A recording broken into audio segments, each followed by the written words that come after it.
Hi, welcome to Prabhavathi TNPSC. இது வந்து 8th ஸ்டாண்டர்டில் விடுதலைக்கு முன் தமிழகத்தில் கல்வி வளர்ச்சி அப்படிங்கிற லெசன் தான் பார்க்க போகிறோம். இது 8th ஸ்டாண்டர்ட் புக்கில்.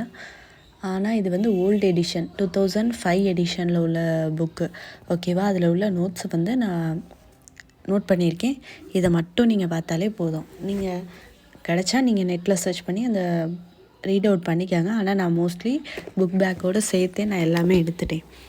பாருங்கள், காஞ்சிபுரம் வந்து சமஸ்கிருத மொழியின் சிறந்த இலக்கிய கூடமாக திகழ்ந்தது. பிபின்னு போட்டிருக்குது புக் பேக். ஓகே, அதெல்லாம் நல்ல இம்பார்ட்டன்ட் கொடுத்து பார்த்துக்கோங்க. பெரிய புராணம் எழுதின சேக்கிலார் வந்து சென்னை அடுத்த குன்றத்தூரில் பிறந்தவர். இதுவும் புக் பேக்.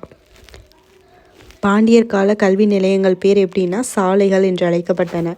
எங்கெங்கே இருந்துச்சு அப்படின்னா திருவனந்தபுரத்தில் அருகில் உள்ள காந்தலூர் சாலை, பார்த்திபசேகரபுரம். ஓகே, பார்த்திபசேகரபுரம்.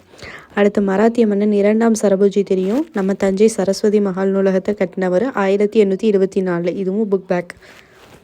அடுத்து இந்த இந்த வரிசை பார்த்துக்கோங்க. நம்ம இதுக்குள்ளே ஃபஸ்ட்டு வந்தவங்க யாருன்னா போர்ச்சுகீசியர்கள், டச்சுக்காரர்கள், ஆங்கிலேயர்கள், ஃப்ரெஞ்சுக்காரர்கள். நெக்ஸ்ட்டு லயோலா காலேஜ் கேள்விப்பட்டிருப்போம்ல. இது யார் இதை ஏற்படுத்தினது அப்படின்னா இக்னேஷியஸ் லயோலா அப்படிங்கிற சமயப்பரப்பு குழு தான் நம்ம சென்னையில் இந்த கல்லூரியை நிறுவியிருக்காங்க. ஆங்கிலேயர் வருகைக்கு பிறகு தமிழக கல்வி 1813 பட்டய சட்டம் ஒன்று போடுறாங்க. அதுபடி என்னென்னா நமக்கு ஆங்கில பாராளுமன்றம் என்ன சொல்லுதுன்னா வருஷத்துக்கு 1.5 லட்சம் ரூபாய் வந்து நிதியை ஒதுக்குது கல்வி வளர்ச்சிக்காக.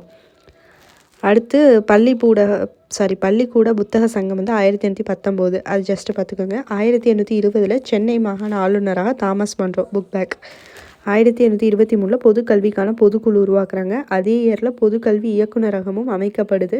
அதோட முதல் இயக்குனர் யாராக இருக்கார் அப்படின்னா ஏஜே அற்புதநாத். இது ஒரு புக் பேக். 1830 கீழ்நோக்கி பரவும் திட்டம். பேலன்ஸ் உள்ளதை நெக்ஸ்ட் வீடியோவில் அப்லோட் பண்ணுறேன். தேங்க்யூ.